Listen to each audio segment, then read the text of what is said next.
Alors, l'éclairage, donc, est je le montrerai tout à l'heure, a une présence mondiale et locale, même si ça se veut un dispositif très léger. Donc, il y a au moins deux niveaux d'intervention différents. Il y a le niveau monde, avec des rencontres très locaux des directeurs, et puis vous avez sur le terrain quelque chose qui est en jeu actuellement, c'est assez récent, qui sont des tentatives menées au niveau national par les partenaires pour essayer de faire du décalage.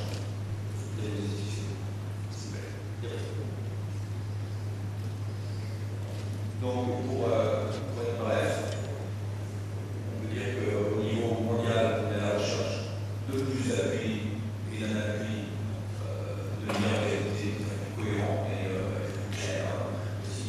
Et au niveau national, il y a effectivement, pour résumer ça aux deux dimensions, il y a la dimension transversale et la dimension verticale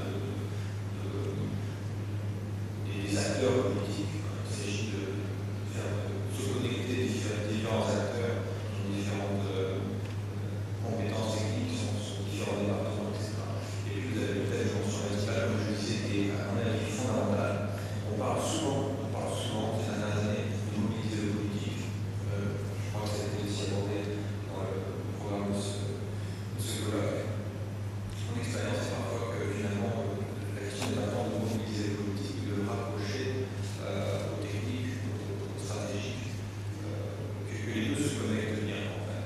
Parce que on ne peut rien faire sans le politique, et parfois c'est aussi de réussir à suivre le politique. Donc c'est vraiment la connexion entre les deux qui est un enjeu fondamental. Voilà, s'il vous plaît.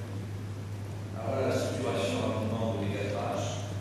Au niveau monde, vous avez un peu de pilotage qui se réunit tous les ans avec le directeur de ces institutions, au moins du sujet de l'institution. Vous avez des points focaux, vous en avez quelques-uns, c'est en cours de dissémination. Je suis un principal d'éclairage sur l'Afrique de l'Ouest, et je suis à l'OMS. Et puis au niveau national, vous avez encore une fois ces tentatives. Alors je prends quelques exemples.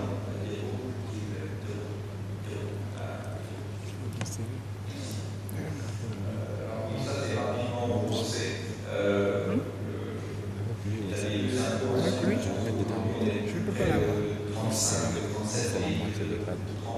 Le coordinateur même en charge des francophones, que je représente ici, que je remplace ici en ce moment avec ça, qui est le premier du Burundi, et juste avant du Mozambique, 3 pays qui démarrent un petit peu dans cette logique d'éclairage. Alors, quelques exemples plus concrets, parce que je sais que la relation sur ce bloc, l'intention, c'est d'être à la recherche de concret, avec dans les 3 pays où j'ai pu intervenir, où j'ai pu beaucoup intervenir, le lien et le Mali, là, on a par exemple des feuilles de route d'appui conjoint sur la question, et des rencontres régulières entre ces coopérations, qu'elles soient dans les autres pas. Par exemple, au Bénin, la LDC est très active, très présente, elle fait partie du groupe d'éclairage ou d'éclairage plus, bref, de groupes de partenaires qui parlent sur la question.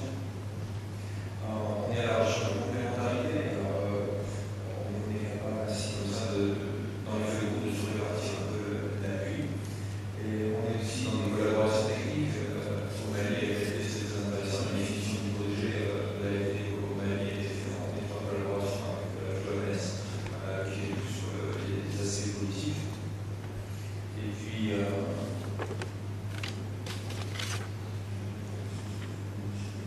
ce rôle extrêmement important de diffusion d'informations. On se rend compte en fait qu'au sein d'un pays, les partenaires ne sont pas du tout au même niveau d'information et sur ce qu'ils font et sur ce qui est en cours. Et ça, c'est vraiment c'est très fort. Il faut trouver des modes de partage d'informations et les cadrages sont un rôle à jouer sur le domaine de la protection sociale ensemble.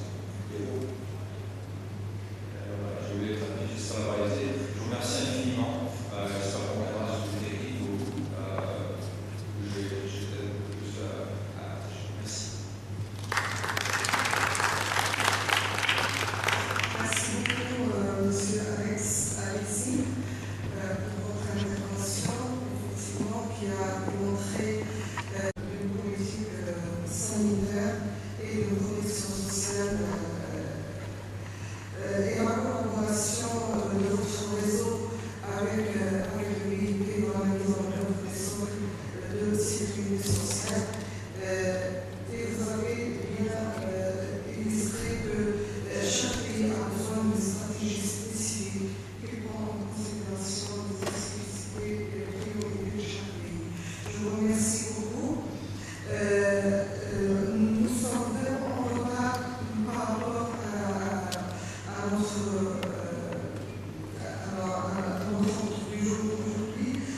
crois que le débat va se faire pendant le déjeuner. On va pas faire le débat ici.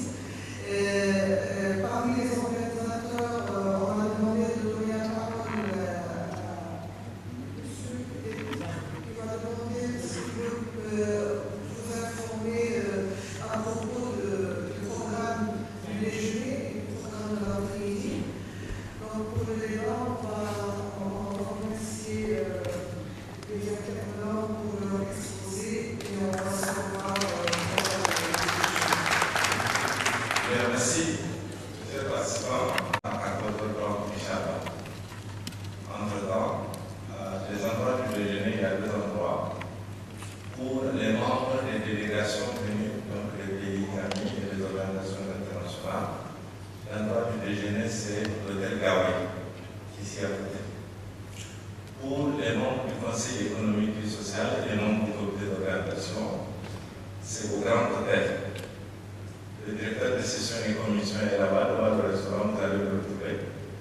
Il a les tickets et tout le monde y accédera. Merci de votre attention et à votre temps.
Mesdames et messieurs,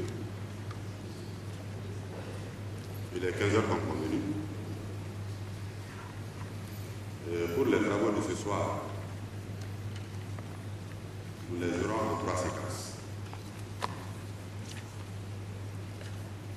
Je vous présente d'abord M. Chaka, monsieur le vice-président du Conseil économique et social culturel Mali. J'ai la charge ce soir d'être modérateur de cette séquence cet après-midi. Puis, je dirais, c'est toujours en 3 temps. Nous aurons l'honneur, en introduction, d'écouter Madame le ministre des Affaires sociales, de l'action humanitaire et de la solidarité du Congo. Deuxième temps, c'est une table ronde où nous aurons droit à 6 interventions. Celle de Marc Abouna, Xavier Chamba, Moussa Oumarou, Gilaï Azim, M. Adam Draman Batsadi et enfin M. Constant Demigan du Bénin qui prendra la parole en lieu et place du secrétaire général du Conseil économique et social du Bénin. Ensuite, nous allons ouvrir les débats et la fin des travaux est prévue pour 17h30. Donc, avec diligence pour la salle. Cette séquence, Ça permet à la salle de beaucoup plus réagir. Donc un temps de parole serait donné aux panélistes, donc 12 minutes chacun. Donc ceci dit, et avec votre permission, Madame la ministre, veuillez prendre le micro pour votre